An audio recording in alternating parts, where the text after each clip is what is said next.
Hello and very welcome back और YouTube channel. आज हम लोग डिस्कस करेंगे everything about mister William Shakespeare. ये एक रिवीजन क्लास है जो कि सेंटर्ड है one shot exam blast strategy पे, यानी कि वो सब कुछ जो विलियम शेक्सपियर से रिलेटेड है वो सब कुछ हम यहाँ पे डिस्कस करेंगे, चाहे उनकी बायोग्राफी से रिलेटेड हो, चाहे उनके सोनेट से रिलेटेड हो, चाहे उनके सॉन्ग्स जो है उनके प्लेस में वो इंक्लूडेड हो, या फिर उनके कैरेक्टर से रिलेटेड हो और डिफरेंट डिफरेंट तरीके के जो कैरेक्टर बार बार रिपीटेड हुए हैं उनके प्लेस में वो हो।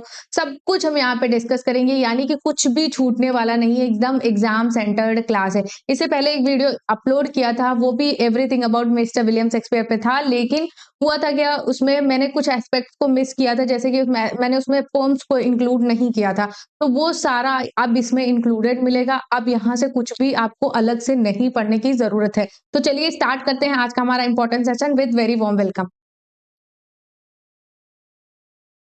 सो फर्स्ट स्लाइड हमारे सामने है, इसमें हम देखेंगे इनका जन्म कब हुआ था। तो मिस्टर विलियम शेक्सपियर का जो जन्म हुआ था वो 23 अप्रैल 1564। एक यूनिवर्सल डेट है जो सबको याद होगी, जो भी लिटरेचर से फैमिलियर स्टूडेंट्स हैं।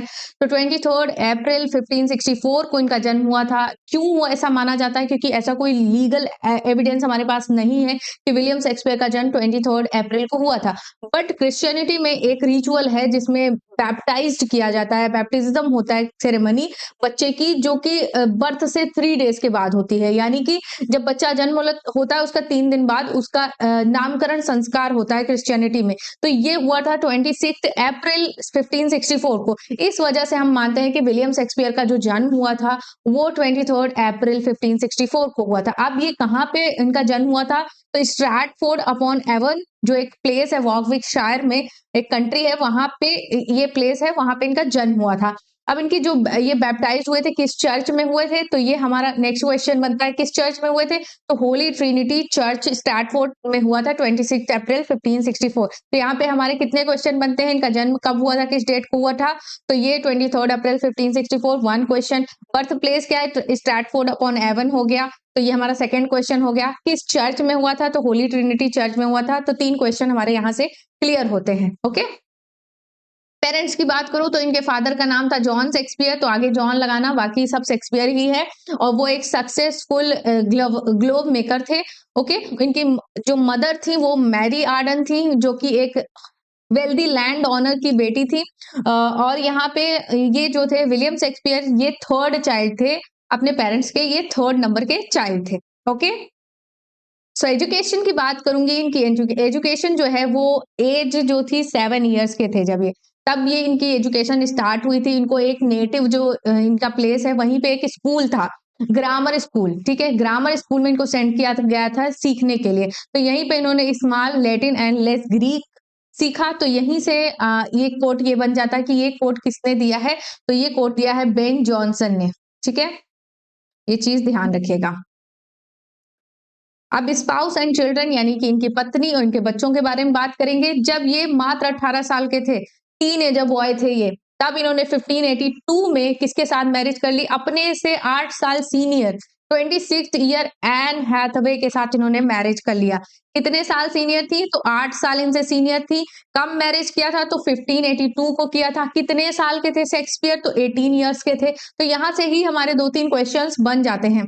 अब यहाँ पे इनके जो कितने बच्चे थे? इनके 3 चिल्ड्रंस थे, जिसमें सुसैना जो थी, ये मैरी आर्डन जो थी, एन हैथवे जो थी, ये पहले से प्रेग्नेंट थी, यानी कि शादी के 6 महीने बाद ही इनको बेटी हो जाती है, उसका नाम होता है सुसैना। नेक्स्ट जो था, इनके ट्विंस हुए थे हैमनेट एंड जूडिथ। हैमनेट कौन था? हैमनेट लड़का था और जूडिथ कौन थी? वो लड़की थी। अब हैमनेट जो थी, इसकी डेथ जो थी उसके कारण तो नहीं पता कि किस वजह से हो गई थी, बट मात्र 11 इयर्स की एज में उसकी डेथ हो जाती है। तो यहाँ से ये क्वेश्चन काफी ज्यादा पूछा जाता है कि शेक्सपियर का एक ही बेटा था, उसका नाम क्या था? हैमलेट था, उसका 11 इयर्स की एज में डेथ हो जाती है। अब सुसैना ने आगे चल के मैरिज किसके साथ किया? तो मिस्टर हॉल के साथ किया। जूडिथ जो थी वो आगे चल के मैरिज किया किसके साथ? तो थॉमस क्वीनी के साथ मैरिज किया। तो ये कुछ इंपॉर्टेंट फैक्ट्स थे, इनको नोट डाउन कर लीजिए, या फिर पीडीएफ मिलेगी तो उससे आप एक बार रिवीजन कर लीजिएगा। ओके, अब इनकी डेथ के बारे में बात करूंगी तो इनकी डेथ जो हो गई थी 23 अप्रैल, यानी कि जिस दिन इनका जन्म हुआ था उसी दिन इनकी मृत्यु भी हो जाती है, और मंथ भी इनका सेम है और डेट भी इनकी सेम है। 16/16 को इनकी डेथ हो जाती है एट द एज ऑफ 52। तो यहाँ से हमारे दो क्वेश्चन बनते हैं कि किस डेट को हुआ था इनका डेथ। 23 अप्रैल 1616 को हुआ था। कितनी एज थी? तो 52 एज थी। और कहाँ पे हुई थी? तो स्ट्रैटफोर्ड में हुई थी। अब यहाँ पे ये आता है क्वेश्चन कि इनको बरीड कहाँ पे किया गया था, किस सिमेट्री में? तो होली ट्रिनिटी जो चर्च है, होली ट्रिनिटी जो चर्च है वहां पे इनको बरीड किया गया था, तो इस चीज ध्यान रखिएगा। अब इनके एपिटाफ काफी ज्यादा फेमस लाइन है यहाँ से, जिसमें शेक्सपियर ने एक तरीके से वार्निंग दी है कि उनकी जो वो है बोन्स, उनको अगर कोई छेड़ेगा या इधर से उधर करेगा तो वो उनको कर्स करेंगे, और जो उनके बोन्स की सुरक्षा करेगा, उसकी देखभाल करेगा, उसे वो ब्लेस करेंगे। तो ये लाइन से इनको ध्यान रखिएगा। Good friend for Jesus sake forbear to dig the dust enclosed here, blessed be the man that spares these stones and cursed be the that moves my bone। तो ये एक तरीके से इन्होंने चेतावनी दी थी, तो ये चीजें ध्यान रखिएगा। नेक्स्ट देखिएगा, इनकी 4 ग्रेट ट्रेजेडीज हैं, इसमें Hamlet, Othello, king Lear and Macbeth इसी सीक्वेंस में है। और इनका आप ईयर जो है, राइटिंग ऑफ ईयर, आप इसका कमेंट सेक्शन में बताएंगे कि कब कब इन्होंने लिखा था। बाकी जो क्रोनोलॉजिकल ऑर्डर है वो यही है, पहले हैमलेट आई, देन ओथेलो आया, देन किंग लियर आया, देन उसके बाद मैकबेथ आया। ओके, अब इनकी 4 ग्रेट कॉमेडीज भी हैं, जिसमें मच अडो अबाउट नथिंग है, ट्वेल्थ नाइट है, द मर्चेंट ऑफ वेनिस है, and as you like it है। ओके, रोमन प्लेस में आपको 3 मिल जाएंगे, Coriolanus, Julius Caesar, Antony and Cleopatra, ये तीनों रोमन प्लेस हैं। Major points about William Shakespeare. अब विलियम शेक्सपियर से रिलेटेड कुछ और हम डीपर अंडरस्टैंडिंग रखेंगे, डीपर स्टडी करेंगे। तो यहाँ पे इनको नेशनल, इंग्लैंड का नेशनल पोएट बोला जाता है, साथ ही साथ इन्हों बार्ड ऑफ एवन भी बोला जाता है। अब इनके एक्सीलेंट वर्क्स में से इन्होंने 39 प्लेज लिखे हैं, कुछ इनके कोलैबोरेटिव वर्क्स हैं, और 154 सोनेट्स इन्होंने लिखी हैं, जिसमें से 2 लॉन्ग नैरेटिव पोएम्स हैं और अदर सम और पोएम्स हैं इनकी। ओके, तो आगे देखेंगे हम उनको। अब यहाँ पे 1585 से लेके 1592 का जो टाइम पीरियड होता है, 15 मेरा कर्सर, हाँ, 1585 से लेके 1592 का जो टाइम पीरियड होता है, ये सक्सेसफुल करियर पीरियड होता है किसका? विलियम शेक्सपियर का। तो इस टाइम ये लंदन में as an actor, writer and part owner of a playing company, एक जो प्लेस को प्ले करती थी, स्टेज प्ले करते थे, उस कंपनी का नाम था लॉर्ड चैम्बरलेन्स में। लॉर्ड चैम्बरलेन्स में नाम की एक कंपनी थी, उसी में इनके प्लेस परफॉर्म होते थे, उसी के पार्ट ऑनर भी थे। ठीक है, आगे चल के क्या होता है कि यही जो कंपनी होती है वो आगे चल के किंग्समैन के नाम से किंग्समैन के नाम से ये पॉपुलर होती है। क्यों इसका किंग्समैन नाम होता है? क्योंकि जब चार्ल्स फर्स्ट आते हैं मुनाक बनके, तो वो इसका नाम चेंज करके कर देते हैं किंग्समैन।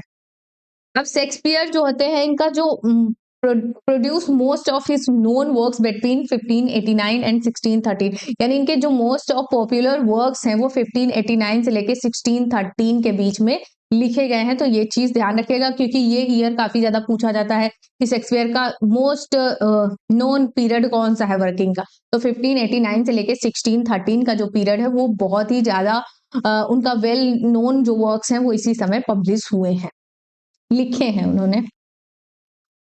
अब ये क्या होता है कि जो 1608 तक का जो टाइम था, उस टाइम पे ये सबसे ज्यादा ट्रेजेडीज उन्होंने लिखी हैं। कौन कौन सी? Hamlet, Macbeth, King Lear and Othello, इस तरीके की ट्रेजेडीज इन्होंने लिखी हैं, और ये फाइनेस्ट वर्क बोले जाते हैं इंग्लिश लैंग्वेज में। 1623 का एक टाइम पीरियड आता है, जिसमें क्या होता है कि शेक्सपियर के जो वर्क्स होते हैं अब सबको एक ही जगह पे मिलने वाले हैं, यानी कि अब उनके जो वर्क्स हैं उनको बहुत ही अच्छे ऑर्डर में रखा गया है और उनको पब्लिश करवाया गया है। तो ये किसने किया? तो शेक्सपियर के ही को एक्टर्स थे, उनके फ्रेंड्स थे। ठीक है, कौन? तो John Heminges and Henry Condell. तो ये दोनों नाम याद रखिएगा, John Heminges and Henry Condell कौन थे? तो ये शेक्सपियर के फेलो एक्टर्स थे, इनके फ्रेंड्स थे। इन्होंने फर्स्ट फोलियो नाम का एक पब्लिकेशन पब्लिश किया इसमें, जिसमें शेक्सपियर के सारे वर्क्स को इन्होंने इंक्लूड किया। जिसमें से कौन से नहीं इंक्लूड किया वो अभी हम आगे डिस्कस करेंगे। अब यहाँ पे जो फर्स्ट फोलियो है, इसी में बेन जॉनसन ने प्रीफेस लिखा है, उसी में एक इंपॉर्टेंट कोट है, not of an age but for all time, यानी शेक्सपियर सिर्फ एक एज के लिए नहीं है, वो हमेशा के लिए है, ऐसा ये कहना चाहते हैं। ओके, अब ये preface to First Folio by Ben Jonson की कुछ लाइन है, अगर एग्जाम में आ जाए तो आपको कोई दिक्कत ना हो, इस वजह से इसमें इंक्लूडेड है। This figure that thou here seest put it was for gentle Shakespeare cut, ऐसे करके लाइंस है, उनको एक बार रीड कर लीजिएगा, जिससे कभी एग्जाम में अगर पूछ लिया जाए प्रीफेस से तो आपको कोई दिक्कत ना हो। ओके, अब इनकी जो फर्स्ट बायोग्राफी आई थी उसके राइटर कौन थे, तो निकोलस रोज थे। इन्होंने first biography of William Shakespeare की लिखी थी, और एक और एसे था जो लिखा था टीएस इलियट ने, इसमें हैमलेट एंड हिज प्रॉब्लम नाम का एक टेस्ट है जो 1919 में आया था। इसमें इन्होंने क्या कहा है कि जो आर्टिस्टिक फेलियर बताया है किसको, हैमलेट को, और आर्टिस्टिक सक्सेस किसको बताया है, तो वो मैकबेथ को बताया है। तो ये चीज ध्यान रखिएगा। तो हैमलेट एंड हिज प्रॉब्लम किसका है, टीएस इलियट का, 1919 में आया था। निकोलस रोव ने बायोग्राफी लिखा है सबसे पहले विलियम शेक्सपियर की, सबसे पहले क्या नहीं, विलियम शेक्सपियर की सबसे पहले किसी ने बायोग्राफी लिखा है तो वो निकोलस रोव ने लिखा है। ओके, अब यहाँ पे शेक्सपियर के फोलियोज की लिस्ट है, एक सीक्वेंस में आपको मिल जा रही है। तो फर्स्ट फोलियो जो था वो 1623 में आया था, इसमें 36 प्लेस थे, और जिसको John Heminges and Henry Condell ने पब्लिश करवाया था। 1632 में आया था इनका सेकंड फोलियो, यानी कि 1623 को अगर आप थोड़ा रिवर्स कर देंगे, 23 को 32 में कन्वर्ट कर देंगे तो 1632 हो जाएगा। ये एक रिवाइज एडिशन था, और इसी में जॉन मिल्टन की जो ट्रिब्यूट पोएम है ऑन शेक्सपियर उसको इंक्लूड किया गया था। ओके, थर्ड फोलियो जो आया था वो 1663 एंड 1664 के बीच में आया था, जिसमें इंक्लूड किया गया था Pericles Prince of tyre, and इसके बाद इसके जो प्ले की संख्या हो गई थी वो 37 हो गई थी, यानी जो फर्स्ट फोलियो और सेकंड फोलियो में इंक्लूड नहीं था पेरिकल्स, इसको थर्ड फोलियो में इंक्लूड किया गया, जिससे क्या हुआ, प्लेज की जो संख्या थी वो 37 हो गई। ओके, फोर्थ फोलियो जो था वो 1685 में आया था, जिसमें इन्होंने द टू नोबल किंग्समैन हो गया, और जिसकी वजह से क्या हो गया, 38 प्लेस हो गया। ओके, तो अब अगर से पूछा जाए तो थर्ड फोलियो में पेरिकल्स इंक्लूड हुआ तो 37 हो गए। उसके बाद फोर्थ फोलियो में the Two Noble Kinsmen add हुआ तो 38 प्लेस हो गए। इस तरीके से ये पूरा इनके फोलियोज के बारे में है, तो ये इससे क्वेश्चन बनते हैं, तो इनको ध्यान रखिएगा। अब फर्स्ट फोलियो से रिलेटेड कुछ पॉइंट है, तो ये पब्लिश हुआ था 1623 में, 7 इयर्स आफ्टर शेक्सपियर डेथ। तो यहाँ से दो क्वेश्चन बनते हैं, कब पब्लिश हुआ था, तो 1623 में हुआ था, कितने साल बाद, शेक्सपियर की डेथ के कितने साल बाद, तो 7 इयर्स के बाद। तो ये दूसरा क्वेश्चन बन जाता है। अब इसको किसने कंपाइल किया था, तो John Heminges and Henry Condell, तो ये हमारा तीसरा क्वेश्चन बन जाता है। और इसमें कितने प्लेस थे, तो 36 प्लेस थे। ठीक है, तो ये हमारा चौथा क्वेश्चन बन जाता है। कौन से नहीं इंक्लूडेड थे, तो ये Pericles and the Two Noble Kinsmen, तो ये दोनों प्लेस नहीं इंक्लूडेड थे। अब ये इसको किसने प्रिंट किया था, तो Isaac jacquard and Edward Blount, जो कि नोटेबल लंदन पब्लिशर थे, उन्होंने इसको पब्लिश करवाया था। ओके, फर्स्ट फोलियो 1623, इस अगर ये ना होता तो क्या होता, तो इसमें आपको जो आप ग्रेट ट्रेजेडीज पढ़ते हैं, मैकबेथ जैसा प्लेट पढ़ते हैं वो नहीं मिलता आपको, टेम्पेस्ट नहीं मिलता, तो इस तरीके से नहीं, इसमें क्लासिफिकेशन किया गया है कॉमेडीज, हिस्ट्रीज एंड ट्रेजेडीज, जिसके थ्रू आप शेक्सपियर को अच्छी तरीके से पढ़ सके, उनके जॉनर को समझ सकें और उनके प्लेस को समझ सके। ओके, और इसी में बेन जॉनसन ने क्या किया था, प्रीफेस लिखा था, not of an age but for all time, ऐसा करके। ठीक है, अब सेकंड फोलियो की बात करूं तो ये पब्लिश हुआ था 1632 में, 9 इयर्स आफ्टर फर्स्ट फोलियो। तो first folio 7 years after Shakespeare death and 9 years after the first folio. First folio जो था वो आया था 9 years after first folio. First folio second folio जो था वो आया था फर्स्ट फोलियो के 9 इयर्स बाद, और इट वाज रिवाइज्ड एडिशन, ये रिवाइज्ड एडिशन था। 1623 का जो फर्स्ट फोलियो था उसमें कुछ करेक्शन की जरूरत थी, इस वजह से सेकंड फोलियो आया था। इसको किसने प्रिंट किया था, तो थॉमस कोट्स ने किया था। ओके, अब जो पोएम्स हैं वो इंक्लूडेड हैं सेकंड फोलियो में, इससे भी क्वेश्चन आते हैं। प्रीफेस सेक्शन में कुछ पोएम्स इंक्लूडेड हैं सेकंड सेक्शन में, तो उनको ध्यान रखिएगा। जॉन मिल्टन की पोएम काफी ज्यादा इंपॉर्टेंट है, इसको ध्यान रखिएगा। An epitaph on the admirable dramatic poet William Shakespeare. तो ये चीज, एक चीज और है कि ये 1630 में इन्होंने लिखा था। ठीक है, 1630 में इन्होंने लिखा था, 1632 में यहीं पे ये पब्लिश हुई थी। तो इस वजह से ये बोला जाता है कि ये जो पोएम है ये जॉन मिल्टन की फर्स्ट प्रिंटेड पोएम थी। ह्यूग हॉलैंड की पोएम है upon the lines and the life of the famous scenic poet master William Shakespeare और लियोनार्ड डिगेस की भी इसी में इंक्लूड है।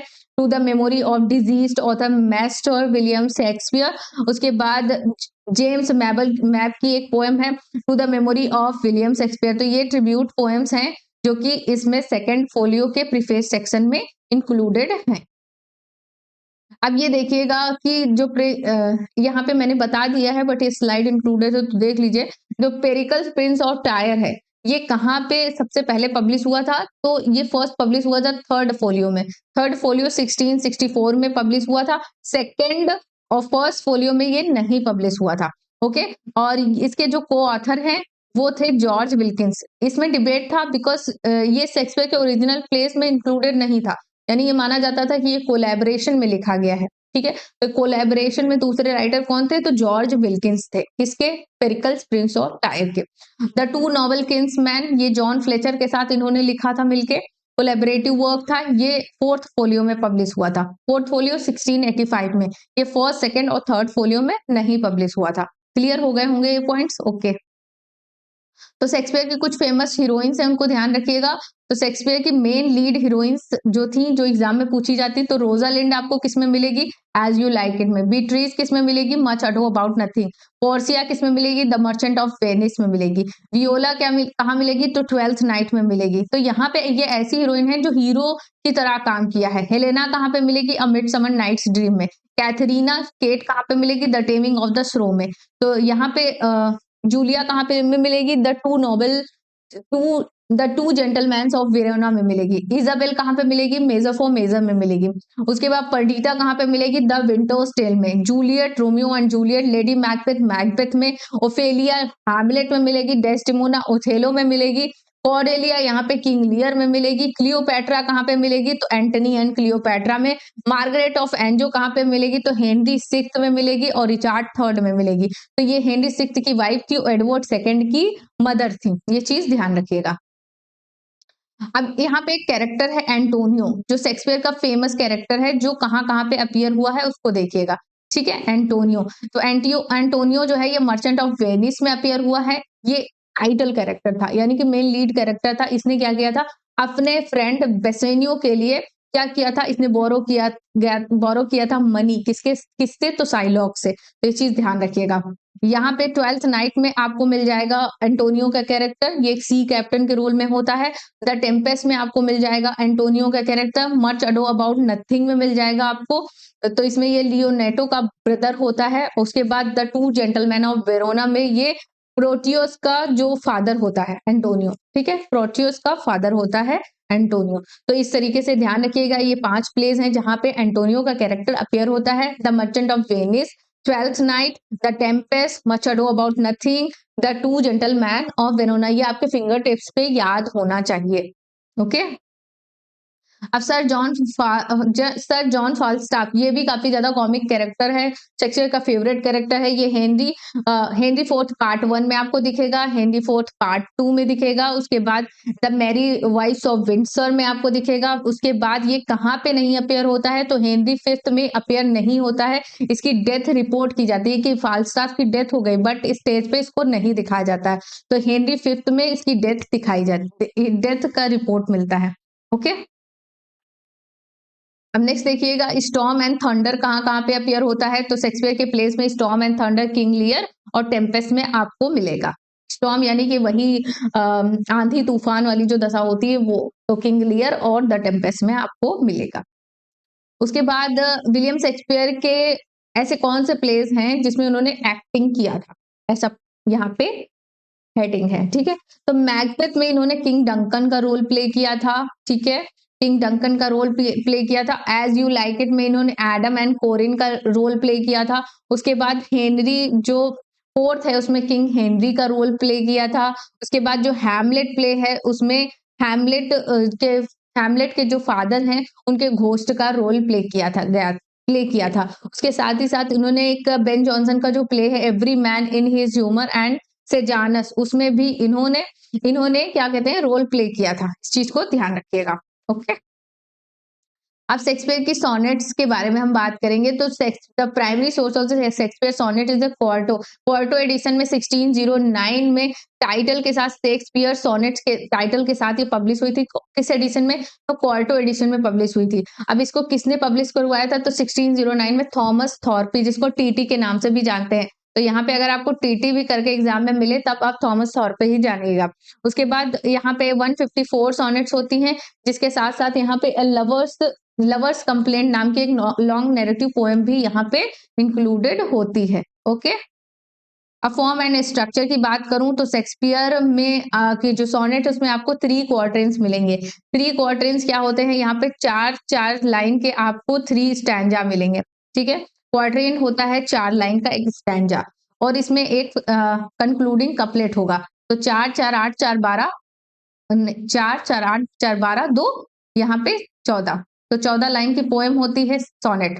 अब ये जो सोनेट्स हैं ये आयम्बिक पेंटामीटर में इन्होंने लिखा है, और इसकी राइमिंग स्कीम जो है A B C D E F G G, तो ये राइमिंग स्कीम है। तो यानी कि यहाँ पे आप देख सकते हैं कि 4 क्वार्टरेंस हैं, 3 क्वार्टरेंस है और एक कंक्लूडिंग कपलेट है। ओके, अब शेक्सपियर की एक कुछ ऐसी सोनेट्स हैं जिसमें एक्सेप्शंस है, यानी कि इन्होंने ट्रेडिशन जो फॉर्म है शेक्सपियरियन सोनेट का वो फॉलो नहीं किया है। तो वो है सोनेट नंबर 99, जिसमें 15 लाइंस है, यानी 14 लाइंस की जगह यहाँ पे आपको 15 लाइंस मिलेंगी। उसके बाद यहाँ पे सोनेट नंबर 126 है। इन तीनों को ध्यान रखिएगा क्योंकि यहाँ से क्वेश्चन पूछे गए हैं। तो 126 में आपको 12 लाइन मिलेंगी, 12 लाइन मिलेंगी। इसकी वजह से क्योंकि इसमें 14 लाइन्स होनी चाहिए, 12 लाइन है, इस वजह से ये एक्सेप्शन है। तो 12 लाइन कैसे करेंगे? तो 126, तो इसमें 12 आगे है, तो इस तरीके से आप 12 याद कर लीजिएगा। ओके, और यहाँ पे सोनेट नंबर 145 है जिसमें आयम्बिक टेट्रामीटर का यूज किया गया है। यानी वैसे तो ट्रेडिशनली यूज होता है सोनेट में iambic pentameter, but sonnet number 145 जो है उसमें आयम्बिक टेट्रामीटर यूज हुआ है। अब पेंटामीटर में क्या होता है? 5 से याद रखिएगा, पेंटा 5 से, तो यहाँ पे टेट्रा है, तो इस चीज को ऐसे कुछ रेजोनेट कर लीजिएगा अपने आप से और याद रखिएगा। ठीक है, अब जैसे कि इसमें राइमिंग स्कीम, अगर आपसे कोई ऐसे पोएम आ जाए तो राइमिंग स्कीम कैसे निकालेंगे शेक्सपियर की, तो इस तरीके से देख लीजिए। My mistress' eyes are nothing like the sun, तो इसको हम ए दे देते हैं। ठीक है नेम। अब यहाँ पे ये रेड और सन मैच नहीं कर रहा तो हम इसको बी दे देते हैं। ठीक है, ब्रीच्ड आर द डन, तो डन और सन मैच कर रहा है तो हम इसको ए दे देते हैं। ठीक है, हेड और रेड मैच कर रहा है तो हम इसको बी दे देते हैं। अब ये किसी से मैच नहीं कर रहे हैं तो यहाँ पे हम सी दे देते हैं। ठीक है, अब चीक्स किसी से मैच कर रहे हैं, नहीं मैच कर रहा है तो डी दे देते हैं इसको। डिलाइट और व्हाइट मैच कर रहा है तो सी दे देते हैं। मिस्ट्रेस रीक्स चीक से मैच कर रहा है तो डी दे देते हैं इसको। ठीक है, आई नो क्या किसी से मैच कर रहा है तो हम इसको ई दे देते हैं, नहीं मैच कर रहा। तो साउंड क्या किसी से मैच कर रहा है, नहीं मैच कर रहा तो हम इसको एफ दे देते हैं। गो किसी से मैच कर रहा तो ओ नो और गो का राइमिंग स्कीम मैच कर रहा तो हम इसको ई ही रखेंगे। उसके बाद ग्राउंड और साउंड मैच कर रहा है तो हम इसको एफ कर देंगे। उसके बाद रेयर क्या किसी से मैच कर रहा है, नहीं कर रहा तो हम इसको जी रखते हैं। ठीक है, कंपेयर और यहाँ और रेयर मैच कर रहा है तो यहाँ पे जी हो गया। तो A B C D E F G G, तो ये राइमिंग स्कीम होती है शेक्सपियरियन सोनेट की। क्लियर। अब शेक्सपियर के जो सोनेट होते हैं तो उसमें ये चीज देख लीजिएगा कि किसको ये डेडिकेट है। तो यहाँ पे 3 क्वार्टेंस मिलेंगे, 4 लाइन्स ईच, ये हमने डिस्कस कर लिया। Rhyming scheme A B C D E F G जी।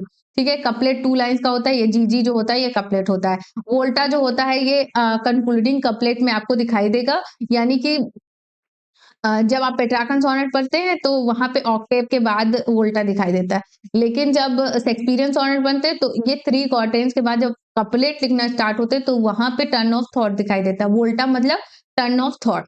अब किसको एड्रेस किया है? तो इन्होंने 1 से 126 जो है इन्होंने फेयर यूथ कौन है? तो हेनरी वेर्थस्ले या फिर विलियम हर्बर्ट है, तो इनको इन्होंने डेडिकेट किया है। अब सोनेट नंबर 127 से लेके 152 तक का जो है ये डार्क लेडी, जिसको मैरी फिटन के नाम से जानते हैं, माना जाता है ये एलिजाबेथन जो थी उनके कोर्ट में ये डांसर थी और शेक्सपियर का इनका सीक्रेट अफेयर चल रहा था, इस वजह से इनको ये डेडिकेट किया है इन्होंने 127 से लेके 152 तक। अब उसके बाद सोनेट नंबर 153 और 154 ये इन्होंने एड्रेस किया है क्यूपिड को, यानी कि जो प्रेम के देवता हैं उनको इन्होंने ये डेडिकेट किया है। तो इस तरीके से आपको समझ में आ गया होगा किसको किसको डेडिकेट किया। अब थॉमस थॉर्पे, जैसे कि मैंने बताया था, ये पब्लिश किया है इन्होंने, इनको टीटी के नाम से भी जानते हैं, तो ये चीज ध्यान रखिएगा। 1609 में क्वार्टो एडिशन में सोनेट्स को पब्लिश किया है। अब ये आपसे पूछा जा सकता है मिस्टर WH कौन है, ठीक है?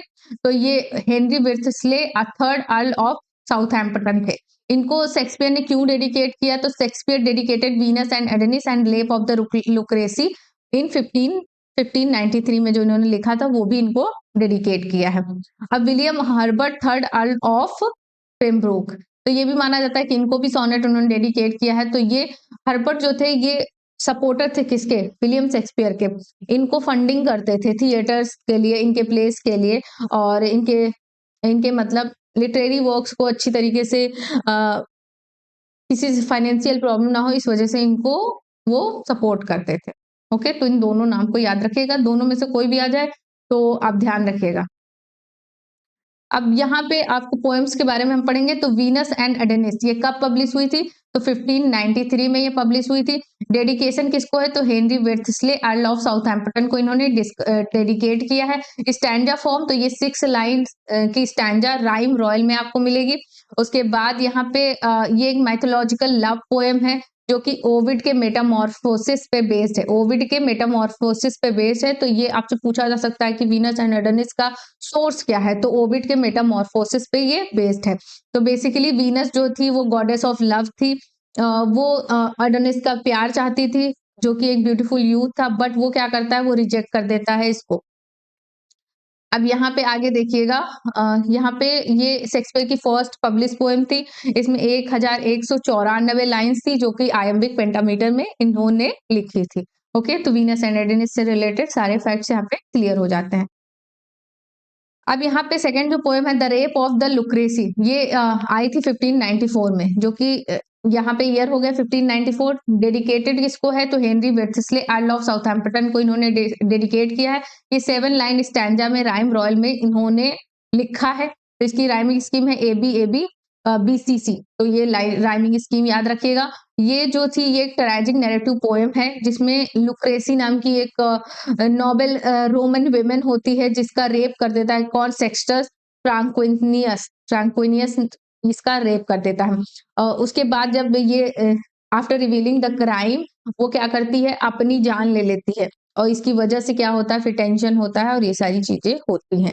इसमें 1855 लाइन्स मिलेंगी और ये आयम्बिक पेंटामीटर में लिखी गई है। पैशनेट पिलग्रिम्स ये 1599 में इन्होंने लिखा है। डेडिकेशन है, इसमें पता नहीं है हमको कौन किसको डेडिकेट किया है। स्टैंजा फॉर्म, तो इसमें sonnet, ballad and lyric poem. इसमें बेसिकली एक कलेक्शन ऑफ पोएम है, मिसलेनियस कलेक्शन ऑफ 20 पोएम्स है।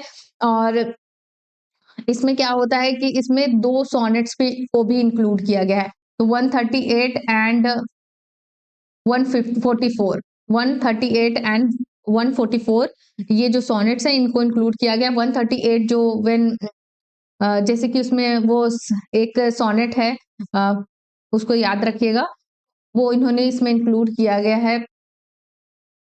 व्हेन माय लव स्वेयर्स करके जो इनकी जो सोनेट है 138 वो इसी में इंक्लूडेड है। ठीक है, लवर्स कंप्लेंट ये 1609 में इन्होंने पब्लिश करवाया था। ये डेडिकेट किसको है? तो शेक्सपियर की जो सोनेट्स है मिस्टर WH उन्हीं को डेडिकेट है ये। उसके बाद जो स्टैंजा फॉर्म है वो राइम रॉयल है। उसके बाद ये जो पोएम है ये young women laments being seduced and abandoned by a deceitful lover, के साथ इसको धोखा मिल जाता है, उसी पे ये स्टोरी बेस्ड है, अ लवर्स कंप्लेंट। ठीक है, अब यहाँ पे ये सारी चीजें हैं, इसमें थीम्स मिलेंगी बिट्रेयल, रिग्रेट, इमोशनल फेल। और ये जो सोनेट है, ये जो पोएम है ये पब्लिश हुई थी शेक्सपियर के सोनेट में सबसे एंडिंग में 1609 में। ओके, यहाँ पे सारी समरी है इसी की जो हमने अभी पढ़ा है। वीनस एंड एडेनिस 1593 में पब्लिश हुई। रेप ऑफ लुक्रेसी 1594 में। उसके बाद द पैशनेट पिलग्रिम्स 1599। उसके बाद लवर्स कंप्लेंट 1609 में। ठीक है, तो ये हेनरी वेर्थस्ले को दोनों पोएम्स के Venus and Adonis and rape of the Lucrece ये दोनों डेडिकेटेड किसको है? तो हेनरी वेर्थस्ले को डेडिकेटेड है। और उसके बाद ये हमको पता नहीं किसको डेडिकेटेड है। और वीनस एंड एडेनिस ये 6 लाइन स्टैंजा में लिखी गई है। और the rape of the Lucrece ये राइम रॉयल यानी कि 7 लाइन के स्टैंजा में लिखी गई है। तो ये चीजें ध्यान रखिएगा। अब यहाँ से भी क्वेश्चन बनते हैं, इनको भी ध्यान रखिएगा कि अब थोड़ा-सा कॉम्प्लिकेटेड बना दिया गया है पैटर्न पेपर का, तो अब शेक्सपियर के जो प्लेस हैं उसमें कुछ सॉन्ग्स गाए गए, है ना? तो उनसे क्वेश्चंस बनते हैं, वो लाइन्स दे दी जाती हैं और क्वेश्चन बन जाते हैं। तो कुछ पॉपुलर हैं, उन्हीं को इंक्लूड किया है। तो ट्वेल्थ नाइट एक कॉमेडी है जो 1609 में आई है। इसमें सॉन्ग्स होते हैं, O mistress mine act 2 scene 3, O mistress mine where are you roaming, O stay and hear you your true love's coming. तो ये जो लाइन्स हैं ये आपको 12th लाइन में मिलेंगी। उसके बाद नेक्स्ट जो सॉन्ग है वो एक्ट 2 सीन 4 में मिलेगा, come away death and in sad cypress let me be laid. तो ये आपको मिल जाएगा सॉन्ग, पूछा गया एग्जाम में, तो एक्ट 2 सीन 4 में मिलेगा। The rain it raineth every day, उसके बाद ये एक्ट 5 सीन 1 में मिलेगा।